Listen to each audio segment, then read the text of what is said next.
Indrajit study point में आप सभी का स्वागत है। हम पढ़ रहे हैं भाग 3, जैसा कि आपने थंबनेल में देखा है।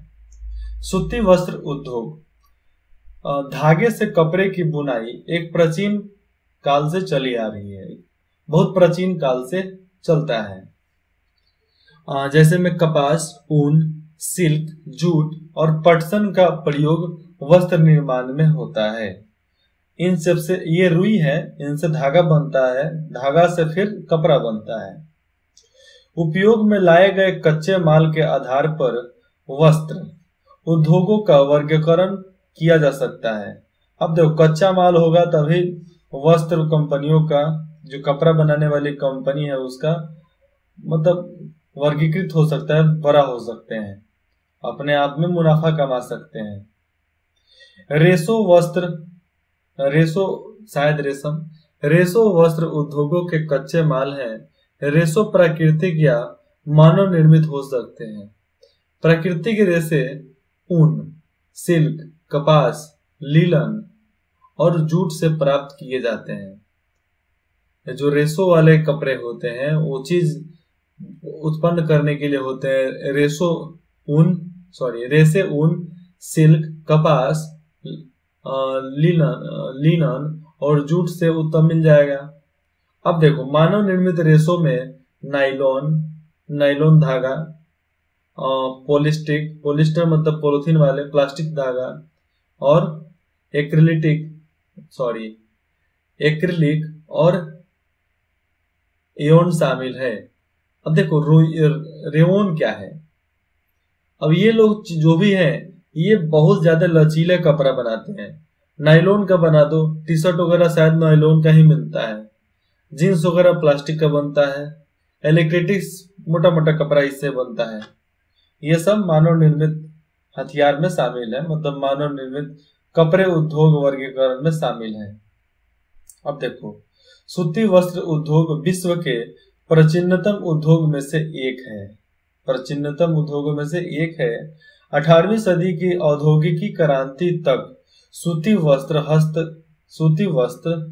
हस्तकताई तकनीकों एवं हस्तरघों से बनाया जाता था। 18वीं सदी तक ले एक उद्योग क्रांति था जिसमें कपड़े को हाथ से ही बनाया जाता था, किसी दूसरे चीज से नहीं। 18वीं सदी में पावरलूम ने पहले ब्रिटेन में और बाद में विश्व के अन्य दूसरे भागों में सूती वस्त्र उद्योग के विकास को आगे बढ़ाया, मतलब मशीन बनाया।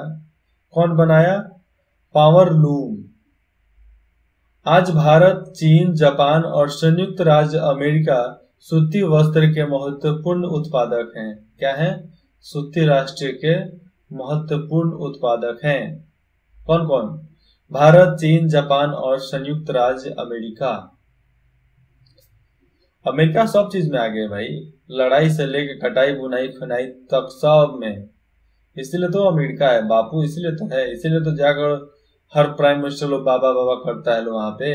लेकिन अभी के अपने प्राइम मिनिस्टर नरेंद्र मोदी ये नहीं करते हैं।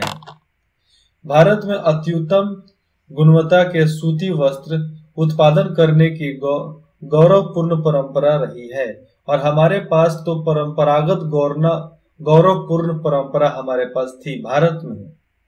ब्रिटिश शासन से पूर्व हाथ से कत्ते और हाथ से बुने हुए वस्त्रों का एक विस्तृत भारतीय बाजार था, मतलब बहुत बड़ा भारतीय बाजार था।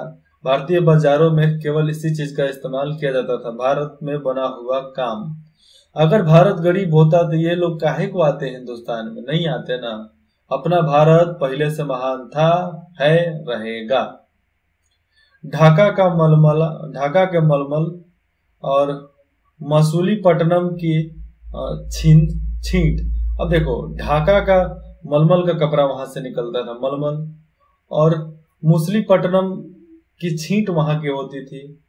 कालीकट के केलिको तथा बरहानपुर, और वहां पे बरहानपुर है, तथा बरहानपुर, सूरत और बड़ोदरा के सुनहरी साड़ी वहां पड़ती, सुनहरी जड़ी के काम वाले सूती वस्त्र गुणवत्ता और डिजाइनों के लिए विश्वविख्यात थे।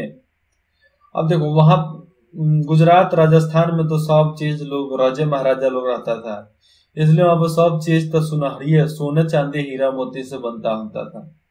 तो वहां के सुनहरी जो विश्व विख्यात था, मतलब विश्व के पोर्टल विश्व बाजार में बहुत ज्यादा हमारा माल ही बिकता था।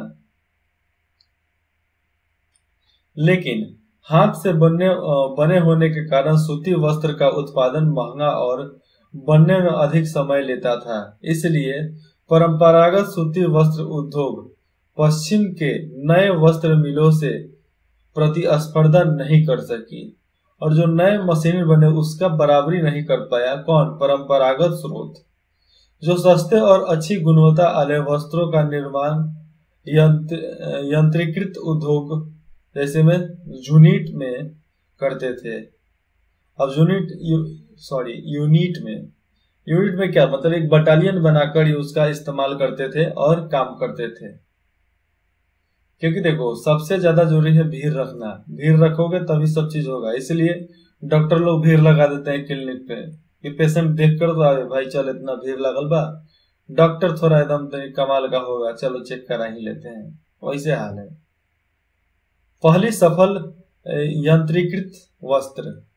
अब देखो पहला सफल जो मशीनों के द्वारा बना हुआ था वो मुंबई में 1854 में स्थापित की गई, जो मुंबई में 1854 में उसको लागू कर दिया गया था। कोसन आर्द्र जलवायु, मशीन आयात के लिए पतन, कच्चे माल की उपलब्धता और दक्ष श्रमिक, इस प्रदेश में इस उद्योग के द्रुत फैलाव में सहायक रहा। मतलब वहां के लोग क्या कहें, मदद किए, सहायक रहे, इसीलिए आज कपड़े की मिल वहां पर है। परंतु मैं यह उद्योग महाराष्ट्र और गुजरात राज्य में अनुकूल आर्द्र जलवायु के कारण पनपा। मतलब वहां पे जो जलवायु है वो बहुत कम, ज्यादा बारिश नहीं होता, बहुत कम होता है, इसलिए वहां पर उपजा कि चल भाई वहां पर ही खेती हम करें, मतलब अपनी फैक्ट्री लगाएंगे। लेकिन वर्तमान में अर्धता कृत्रिम रूप से उत्पन्न की जा सकती है, और वहां पर कृत्रिम रूप से अब हर चीज को बनाया बिगाड़ा जा सकता है, इसमें कोई अनदेखी बात नहीं है, ठीक है। और कच्ची कपास शुद्ध होती है, और जितना भी कच्चा कपास से शुद्ध होता है एवं वस्त्र उत्पादन प्रक्रिया में इसका वजन कम नहीं होता, इसलिए यह उद्योग भारत के विभिन्न भागों में फैल गया है।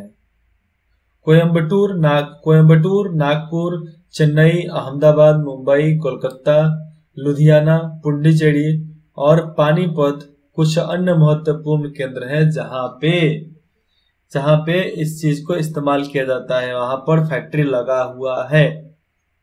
और जहां पे पूरा गढ़मिला एरिया है वहां पर नहीं। आप सहारा डेजर्ट में थोड़े कौन जाकर फैक्ट्री लगाएगा भाई, मरना है क्या उसको।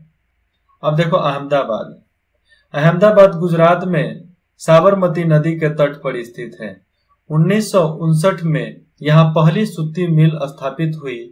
यह तथा शीघ्र ही मुंबई के बाद भारत का दूसरा सबसे बड़ा वस्त्र निर्माता नगर बन गया। अहमदाबाद को प्रायः भारत का मैनचेस्टर कहा जाता है। मैनचेस्टर एक तरह से भाव, उसको रिस्पेक्ट दिया गया।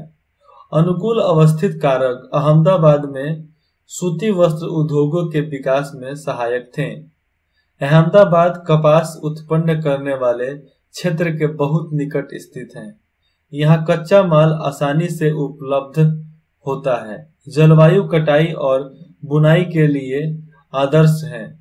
समाप्त भूभाग और भूमि की आसानी से उपलब्धता मिलों की स्थापना में उपयुक्त है। और ये सब समय अपना भूमि को बनाओ, भूमि को अच्छा करो, भूमि भाग को ठीक करो और अपने विस्तार को बढ़ाओ। हर कंपनी की यही नियम, रूल्स, रेगुलेशन होता है। गुजरात और महाराष्ट्र राज्य की घनी आबादी इस उद्योगों को कुशल और अर्धकुशल श्रमिक उपलब्ध करते थे। मतलब कुछ सीखे हुए, कुछ अनसीखा लेबर वहां पे उपलब्ध करा देते थे, भाई ले लो, ऐसे काम कराओ। इससे सुविकसित सड़कें और रेल मार्गों का जाल सूती वस्त्रों को देश के विभिन्न भागों में आसानी से पहुंचाने में मदद करता है। देखो, सूती वस्त्र के लिए रोड अच्छा तो वहां के रेल भी अच्छा, तभी इंफ्रास्ट्रक्चर बढ़ सकता है, नहीं तो नहीं बढ़ सकता है।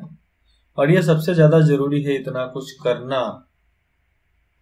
इस तरह इसकी बाजार तक सरल पहुंच उपलब्ध है और इसी के वजह से बाजार तक पहुंचना आसानी से मौजूद है, हम पहुंच सकते हैं।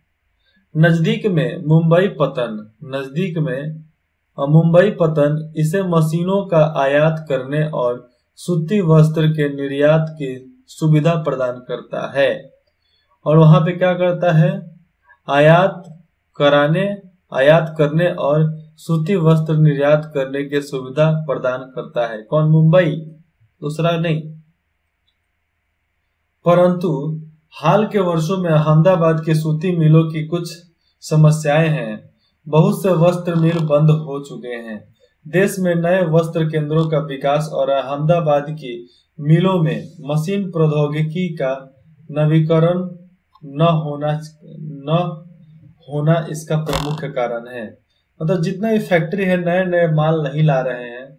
यही कमजोरी है कि फैक्ट्री बहुत सारे बंद हो रहे हैं और नहीं तो घाटा में चल रहा है भाई। इसलिए जरूरी है कि अपना काम बनता, उसके बाद से जनता का काम सोचता, लेकिन ऐसा नहीं है। अपने अच्छा तो जनता भी अच्छा, जनता अच्छा तो सब अच्छा, अंत भला तो सब भला। ओसाका जापान का एक महत्वपूर्ण वस्त्र निर्माण केंद्र है जो जापान में है। यह जापान का मैनचेस्टर के नाम से भी जाना जाता है। ओसाका में सूती वस्त्र उद्योगों का विकास कई भौगोलिक कारणों से हुआ है। अमेरिका के चारों ओर एक बृहत मैदान सूती वस्त्र मिलों के कारक के लिए आसानी से भूमि की उपलब्धता सुनिश्चित करता है। कुशन आर्द्रता जलवायु कटाई और बुनाई के लिए बहुत ही उपयुक्त है। योडो नदी, या वहां पर जो योडो नदी है, योडो नदी मिलों के लिए पर्याप्त जल उपलब्ध कराती है और योडो नदी वहां पर जल दे देती है। श्रमिक आसानी से उपलब्ध है। पतन की अवस्थित कच्चे कपास को आयात करने और वस्त्रों के निर्यात की सुविधा उपलब्ध कराती है। अमेरिका का वर्ष उद्योग पूर्णतः आयातित कच्चे मालों के ऊपर निर्भर है। कपास मिस्र, भारत, चीन और यूएसए से आयात की जाती है। कपास इतना जगह से आयात की जाती है। परिष्कृत उत्पादक अधिकांशतः निर्यात किया जा रहा है। उच्च गुणवत्ता और कम मूल्य की वजह से इसका एक अच्छा बाजार है। यद्यपि देश का यह एक महत्वपूर्ण उद्योग है। कौन सा? धागा मिल, तेल मिल, उसके बाद से एक और है प्रौद्योगिकी मिल, लोहा मिल, ऐसे। यद्यपि देश का यह एक महत्वपूर्ण उद्योग है, लेकिन हाल ही में ओसाका के सूती वस्त्र उद्योगों का स्थान अन्य उद्योग जैसे लौह अयस्क, मशीनरी, जहाज रानी, ऑटोमोबाइल्स, विद्युत उपकरण और सीमेंट लेते जा रहे हैं। इन सारे को ये तोपने वाले नहीं है। नहीं बनेंगे तो लोग पहनेगा कैसे? ढाका ढूकी थोड़े पहनेगा। क्वेश्चन नंबर 1, निम्नलिखित प्रश्नों के उत्तर दीजिए। इन प्रश्नों का उत्तर देना है। 1 नंबर, उद्योग शब्द का क्या तात्पर्य है? वे कौन से मुख्य तत्व हैं जो उद्योग की अवस्थिति को प्रभावित करते हैं? कौन सा उद्योग प्रायः आधुनिक उद्योग का मेरुदंड कहा जाता है और क्यों? कपास उद्योग मुंबई में तेजी से क्यों विकसित हुए हैं? इसी का कारण यही है कि दाऊद इब्राहिम रख कर गया है। भाई दाऊद इब्राहिम को छुओगे तो कल उठा कर फेंक देगा सब। इसलिए दाऊद इब्राहिम है, गजब का आदमी है भाई। उसके बाद से है सही उत्तर चिन्हित कीजिए। चलिए, इसका आपको चूज करना है। अंतर स्पष्ट कीजिए। दिए गए स्थानों में से निम्नलिखित 2 उदाहरण आपको देना है। ठीक है, यहाँ पर हमारा ये पाठ खत्म होता है। फिर अगले पाठ में हम पढ़ेंगे, अगले पाठ में मानव संसाधन। तब तक इंद्रजीत स्टडी पॉइंट में जुड़ने के लिए आप सभी का बहुत बहुत धन्यवाद।